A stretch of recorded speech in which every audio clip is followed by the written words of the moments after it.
정영자는 72세의 나이에도 여전히 부산의 낡은 집에서 바쁜 하루를 보내고 있다. 새벽 5시면 어김없이 일어나 밥을 짓고 국을 끓이고 손주들의 도시락을 준비한다. 남편이 세상을 떠난 지 벌써 15년. 혼자서 두 아들을 키우며 작은 식당에서 설거지와 청소 일을 해왔다. 등이 굽고 무릎이 아픈데도 불구하고 새벽부터 밤늦게까지 일했던 그 시절이 있었기에 오늘의 가족이 있을 수 있었다. 하지만 이제 상황은 완전히 달라졌다. 큰아들과 작은아들이 모두 결혼하면서 집안은 며느리들과 손주들의 공간이 되었고 정영자는 점점 자신의 자리를 잃어가고 있었다. 아침에 일어나 밥을 해도 어머니, 요즘 밥이 너무 짜요. 라는 말을 듣고 청소를 해도 이렇게 하면 안 되는데. 라는 핀잔을 받는다. 손주들의 학원 픽업을 나가면서도 할머니, 늦었어요. 투덜거림을 들어야 한다. 특히 큰 며느리는 겉으로는 공손하지만 속으로는 시어머니를 성가시게 여기는 것이 역력했다. 어머니께서 너무 고생하시니까 이제는 좀 쉬세요. 라고 말하면서도 정작 빨래나 청소는 여전히 정영자의 몫이었다. 작은 며느리 역시 마찬가지였다. 겉으로는 다정하게 어머니라고 부르지만 정영자가 TV를 보고 있으면 어머니, 아이들이 숙제해야 하니까 소리 좀 낮춰주세요. 라며 자연스럽게 거실에서 밀어낸다. 정영자는 자신이 언제부터 이 집의 주인이 아닌 눈치 보는 손님이 되었는지 모르겠다. 평생 이 집을 위해 헌신해 왔는데 이제는 화장실을 쓸 때도 냉장고를 열 때도 심지어 자신의 방에서 나올 때도 다른 가족들의 눈치를 살펴야 한다. 그녀가 기르던 작은 화분들도 집이 좁은데 이런 걸 왜 키우세요? 말에 하나둘씩 사라져갔고 젊은 시절부터 아끼던 가구들도 낡았으니까 새 걸로 바꾸자며 버려졌다. 저녁이면 혼자 작은 방에 앉아 창밖을 바라보며 정영자는 생각한다. 과연 자신이 지금까지 살아온 삶이 의미가 있었을까? 자식들을 위해 모든 것을 바쳤는데 결국 자신에게 돌아온 것은 무관심과 성가스러워하는 시선뿐이다. 일상의 억압이 지속되던 어느 화요일 오전 정영자는 평소처럼 전통시장으로 장을 보러 나섰다. 큰며느리가 어머니, 오늘 생선 좀 사오세요. 아이들 영양 보충해야 해요. 라고 부탁했기 때문이다. 무거운 장바구니를 들고 비탈진 시장 골목을 오르내리던 그때 발밑에 젖은 타일에 미끄러지면서 정영자는 그만 넘어지고 말았다. 손목을 짚으며 떨어진 순간 뼈가 부러지는 소리가 들렸다. 주변 상인들이 달려와 도움을 주었지만 병원에 가서 엑스레이를 찍어보니 손목뼈에 금이 가서 최소 한 달은 깁스를 해야 하는 상황이었다. 정영자는 집에 돌아가서 가족들에게 이 사실을 알렸지만 돌아온 반응은 예상과 달랐다. 어머니, 왜 그렇게 조심성이 없으세요? 라는 핀잔이 먼저였고 그럼 이제 집안일은 어떻게 해요? 걱정이 뒤따랐다. 큰며느리는 겉으로는 어머니, 이제 집안일은 제가 다 할 테니까 걱정 마세요. 푹 쉬세요. 라고 말했다. 하지만 사흘이 지나지 않아 상황은 완전히 달라졌다. 어머니 손목 괜찮으시죠? 그럼 설거지만 좀 도와주세요. 라며 다시 일을 시키기 시작한 것이다. 깁스한 손목은 물에 닿으면 안 된다고 의사가 분명히 말했는데도 고무 장갑을 끼고 조심스럽게 설거지를 해달라고 부탁했다. 통증을 참으며 한 손으로 설거지를 하던 정영자는 깁스 속으로 물이 스며들어 더욱 아파오는 것을 느꼈다. 그러나 가족들은 그녀의 고통보다는 자신들의 불편함에만 신경 쓰는 듯 했다. 할머니 밥이 맛없어졌어요. 라고 투덜거리는 손주들의 말에 며느리는 그러게 할머니가 다치시니까. 마치 정영자가 일부러 다친 것처럼 말했다. 결정적인 순간은 그날 저녁에 찾아왔다. 통증 때문에 잠들지 못하고 뒤척이던 정영자는 거실에서 들려오는 아들들의 대화를 듣게 되었다. 형, 어머니가 요즘 일도 제대로 못하시고 자꾸 실수만 하시네. 그러게 말이야. 나이도 나이고 이제 곧 요양원을 알아봐야 하는 것 아닐까? 맞아. 계속 이렇게 있으면 우리도 힘들고 아이들 교육에도 안 좋을 것 같아. 정영자는 가슴이 무너지는 것을 느꼈다. 평생을 이 가족을 위해 헌신해 왔는데 결국 자신은 처리해야 할 짐 덩어리가 되어버린 것이다. 그 순간 그녀는 더 이상 이곳에 머물 수 없다는 것을 깨달았다. 아들들의 요양원 이야기는 정영자의 마음에 돌이킬 수 없는 상처를 남겼다. 그날 밤부터 그녀는 한잠도 자지 못했다. 깁스한 손목의 통증보다도 가슴속 깊은 곳에서 올라오는 배신감이 더욱 견디기 어려웠다. 다음 날 아침 평소처럼 밥을 하려고 부엌에 나선 정영자를 보며 큰며느리가 말했다. 어머니 손목 아프시니까 오늘은 제가 할게요. 하지만 그 말조차 이제는 거짓으로 들렸다. 사흘 동안 정영자는 깊은 고민에 빠졌다. 72년을 살면서 이렇게 큰 결정을 앞둔 적이 없었다.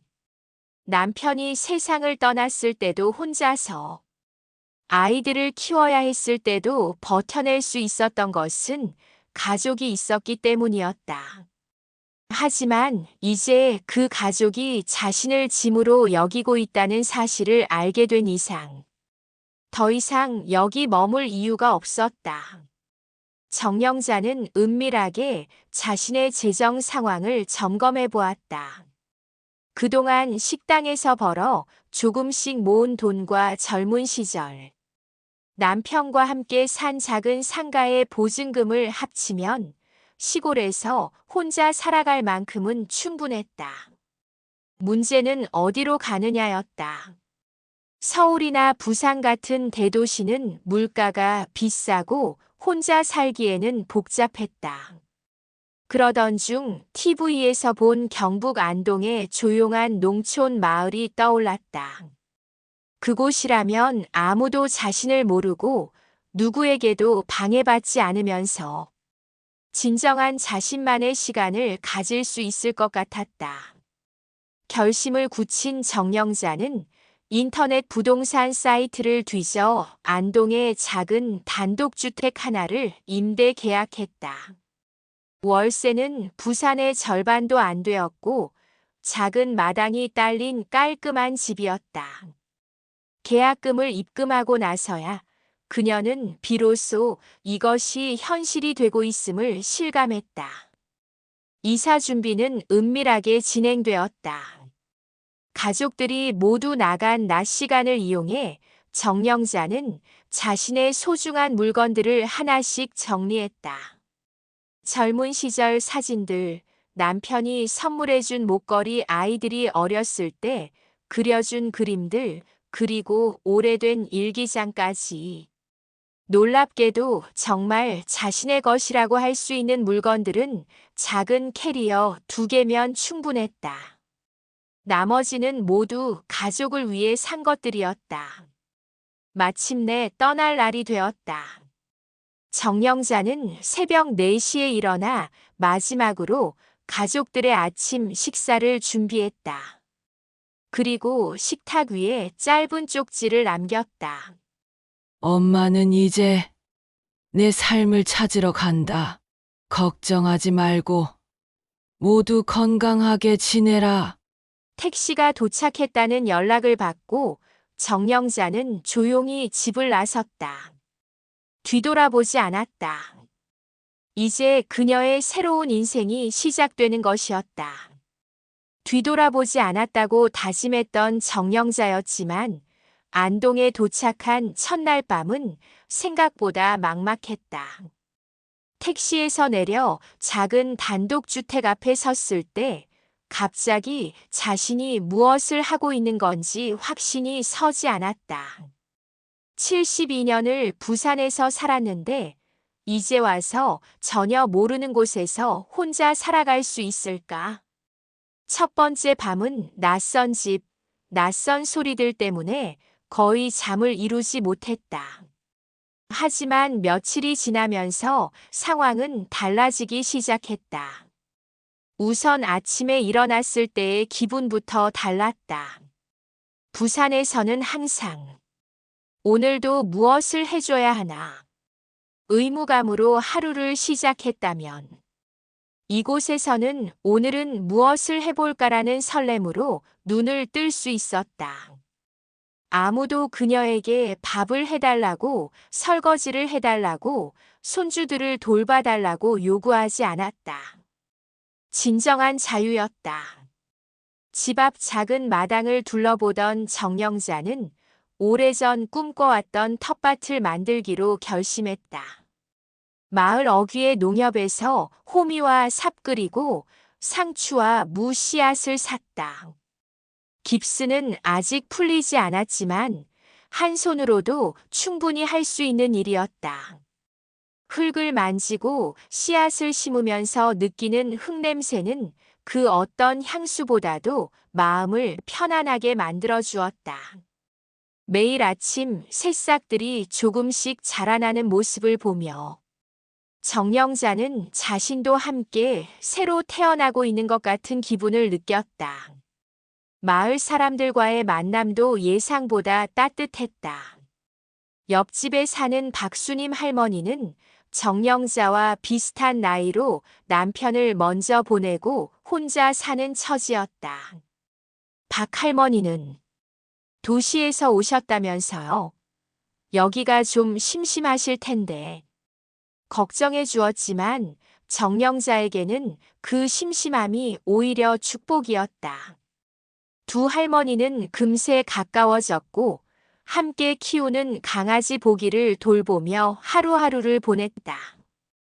특히 주말마다 열리는 마을 회관의 노래교실은 정영자에게 큰 즐거움이 되었다. 젊은 시절부터 노래를 좋아했지만 가족들 앞에서는 시끄럽다는 핀잔 때문에 목소리를 낼 수 없었던 그녀였다. 하지만 이곳에서는 마음껏 노래할 수 있었다. 아리랑, 도라지 타령 같은 옛 가요부터 요즘 유행하는 트로트까지 함께 부르는 노래 속에서 정영자는 잃어버렸던 자신의 목소리를 되찾았다. 무엇보다도 가장 큰 변화는 스스로 결정할 수 있는 자유였다. 언제 일어나고 무엇을 먹고 어떻게 시간을 보낼지 모든 것을 자신이 정할 수 있다는 것. 이것이야말로 정영자가 평생 꿈꿔왔지만 가져보지 못했던 진정한 행복이었다. 정영자의 평온한 일상이 석 달째 이어지던 어느 가을 오후 예상치 못한 방문자가 나타났다. 텃밭에서 물을 뽑고 있던 정영자는 익숙한 목소리에 고개를 돌렸다. 엄마! 큰아들 민수가 안동까지 찾아온 것이었다. 그의 얼굴은 며칠 밤을 새운 듯 초췌했고 눈가에는 눈물 자국이 말라 있었다. 엄마! 왜 이런 곳까지 와서 혼자 사세요? 우리가 얼마나 걱정했는지 아세요? 민수의 목소리는 떨리고 있었다. 하지만 정영자의 표정은 흔들리지 않았다. 그 내적 평온함이 그녀를 지켜주고 있었다. 걱정은 무슨 걱정이야. 나 혼자 잘 살고 있는데. 그녀의 목소리는 예전처럼 약하지 않았다. 안동에서의 삶이 그녀에게 새로운 힘을 주었던 것이다. 민수는 무릎을 꿇고 앉아 눈물을 흘리기 시작했다. 엄마! 제가 잘못했어요. 엄마 없으니까 집안이 완전히 엉망이 됐어요. 아이들은 할머니 밥이 그리워서 계속 울고, 아내는 집안일 때문에 매일 짜증내고, 저도 회사에서 일이 손에 안 잡혀요. 제발 다시 돌아와 주세요. 그의 사과는 진심으로 보였다. 하지만 정영자는 고개를 저었다. 민수야, 내가 진짜로 미안해하는 건 알겠다. 하지만 이제는 늦었어. 정영자는 아들의 손을 잡으며 말했다. 엄마가 요양원 이야기하는 거 다 들었어. 그때 깨달았지. 나는 이 집에서 더 이상 엄마가 아니라 처리해야 할 짐덩어리였구나 하고 말이야. 민수는 얼굴을 붉히며 그건 정말 순간적으로 한 말이었어요. 변명했지만 정영자는 더 이상 그런 변명에 흔들리지 않았다. 아들아, 엄마도 이제 알았어. 72년을 살면서 처음으로 내가 누구인지 알게 됐어. 정영자는 텃밭을 가리키며 계속 말했다. 여기 보렴. 이 상추들, 무들 모두 내가 직접 심고 기른 거야. 아무도 시키지 않았는데 내가 하고 싶어서 한 거지. 누구의 엄마로만 살지 않고 정영자로 사는 게 이런 기분인 줄 몰랐어. 민수는 계속해서 설득을 시도했다. 집을 더 크게 구해주겠다고, 며느리들에게도 단단히 말해놓겠다고, 앞으로는 절대 그런 일이 없을 거라고 약속했다. 하지만 정영자의 대답은 확고했다. 고마워, 민수야. 하지만 이제는 누구의 엄마로만 살지 않을 거다. 남은 인생은 나로서 살겠다. 그녀의 목소리에는 어떤 흔들림도 없었다. 해가 지고 민수가 돌아간 후 정영자는 마당에 앉아 저녁 하늘을 바라보았다. 바람이 들판을 가로질러 불어오고 있었다. 그 바람처럼 자유롭게 이제 그녀는 아무도 구속하지 않는 이 땅에서 오롯이 자신만의 시간을 살아가고 있었다.